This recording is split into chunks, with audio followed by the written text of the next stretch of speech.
In this video, I'm gonna talk about Yakuza 4 Remastered.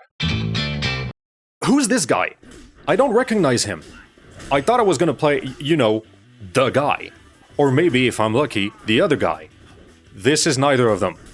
I'm sure he's a good kind of guy. But this isn't what I want. Do you hear me, Sega? I want to be the guy. Eventually, I got to play another guy, and he still wasn't the guy. Then I got given a third guy, and he still wasn't the guy either.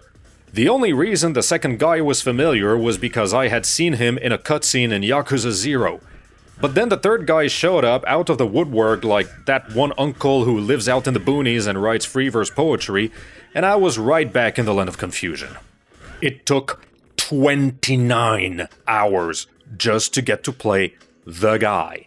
29 hours to finally get what I signed up for. And then I beat the game at the 48-hour mark. I spent over 2/3 of the game working towards my payoff. And when I reached the payoff, I spent half of it wrapping up all the side quests for everyone.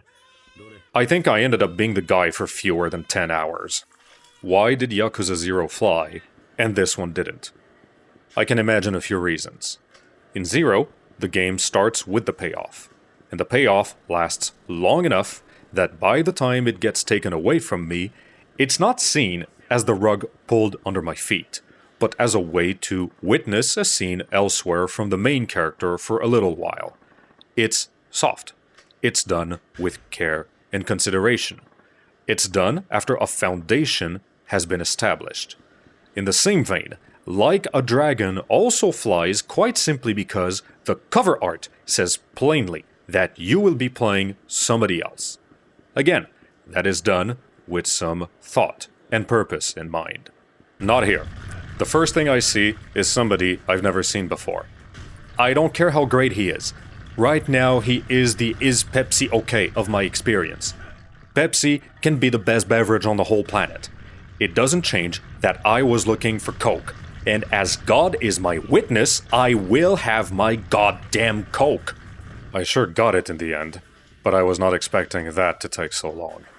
And because I was chasing so hard after the payoff, I practically speed-ran through the first 3/4 of the game and only realized too late that they were part of the main experience.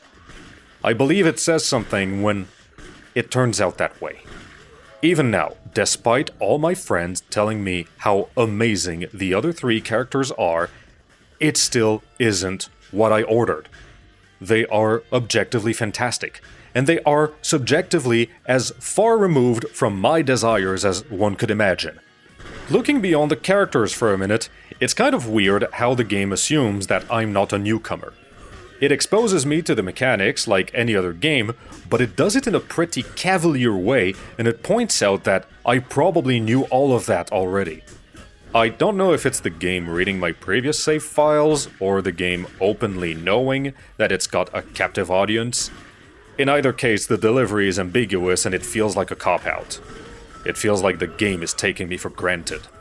Combat remains the same as ever, with a dodge button, light attack button, heavy attack button, grab button, taunt button, guard button, and focus on this enemy in particular button.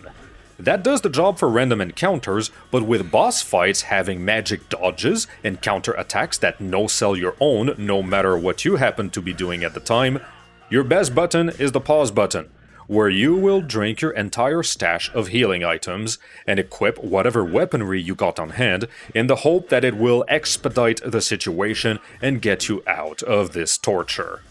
It wouldn't be so bad if the boss fight punishes were swift, but what really kills it is that most of them have a combo system that can air juggle you and put you on your ass where you'll earn a bonus kick in the balls for good measure, before you finally struggle back to your feet just in time to get comboed again. In a practical scenario, that means you can easily spend half a minute not having the ability to play the game. It's an eternity to wait in a high-octane situation. It breaks the flow of the fight, and it encourages copping out with all manners of items instead of trading blows through a show of skill.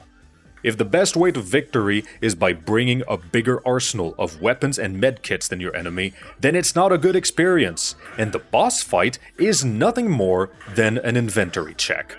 Moreover, I feel like I just played the same game 4 times back to back. I've lost track of my time, and not in a good way. I was already done after the first character. After the 4th, I wanted to get into bed and sleep for 1,000 years. I understand that the game tried its best, like most games do, but it did so in a weirdly tone-deaf way. By this point, the franchise still hasn't fully embraced the virtue of wacky side quests, and they involve tedious running from one end of the city to another more often than I bothered to count. There's something. It's palpable. It works. It's just that it works only okay, not greatly. And then I've got all my friends telling me that the next installment will be more of the same thing. Everything I experience, it's called here we go again. I'm already bracing myself for the impact. I know for a fact that I'll just grit my teeth, put my head down, and run through it in the hope that I'm done with it as soon as possible.